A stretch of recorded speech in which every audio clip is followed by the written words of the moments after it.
국정감사가 3일째로 접어든 오늘 여야는 여전히 팽팽한 신경전을 벌였습니다. 첫째 날과 둘째 날에 상임위 소관 주요 부처에 대한 질의가 줄을 이뤘다면 오늘은 공공기관으로 범위가 확대됐습니다. 여야는 이날 역시 탈원전과 일자리 대책 등 문재인 정부의 핵심 정책 기조에 대한 공방을 이어갔습니다. 자세한 내용들 지금부터 살펴보도록 하겠습니다. 산업통상자원 중소벤처기업위원회에선 중소벤처기업부 국정감사가 진행됐습니다. 중소기업청에서 부로 승격한 후 두 번째 국감이었는데 중기부가 제 역할을 하고 있는지를 놓고 여야가 팽팽하게 맞섰습니다. 국회에 나가 있는 취재기자 연결해서 자세한 내용들 들어보도록 하겠습니다. 도혜민 기자. 네, 국회입니다. 오늘 오전 시작한 산자중기위 중기부 국정감사에선 중기부의 역할에 대한 야당 의원들의 질타가 오후까지 계속됐습니다. 중소기업과 소상공인을 대변해야 할 중기부가 그 역할을 제대로 하고 있지 못하다는 겁니다. 특히 내년도 최저임금이 결정된 이후 이어진 소상공인들의 반발을 놓고 윤한홍 자유한국당 의원은 소상공인들이 최저임금이 올라 힘들다고 하는데 중기부 장관은 최저임금 홍보대사와 같은 모습을 보여주고 있다고 지적했습니다.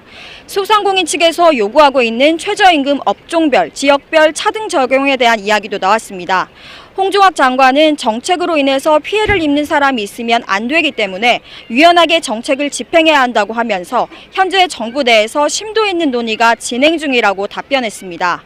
야당 의원들의 질의가 최저임금 인상과 관련해 집중되자 여당이 방향 전환에 나섰습니다.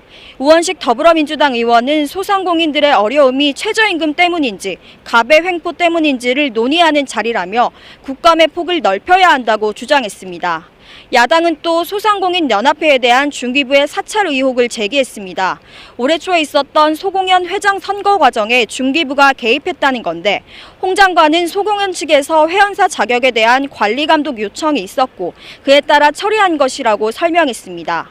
이와 관련해서 이현주 바른미래당 의원의 질의가 길어지자 여당에선 장관 답변조차 듣지 않는다며 문제를 제기했고 이후 소란 속에 국감이 한 차례 정회되기도 했습니다. 네. 자영업자 지원 대책, 대기업의 중소기업 기술 탈취 등에 대한 논의가 진행되면서 관련해서 업계 증인들도 나오죠?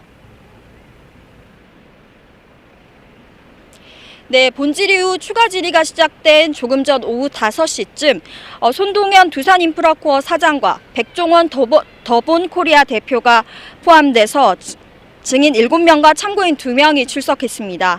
하도급 업체 기술 탈취와 관련해 증인으로 손동현 두산인프라코어 사장이 나오면서 비슷한 이유로 증인으로 요청됐다 철회된 현대중공업과 희비가 갈렸습니다.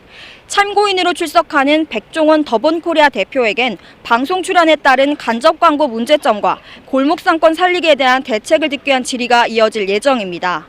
당초 오늘 증인으로 출석하기로 했던 담철곤 오리온그룹 회장은 오늘 불출석 사유서를 제출했지만 오는 26일 중기부 종합국감에 참석하는 것으로 변경됐습니다. 지금까지 국회에서 아시아경제TV 도혜민입니다.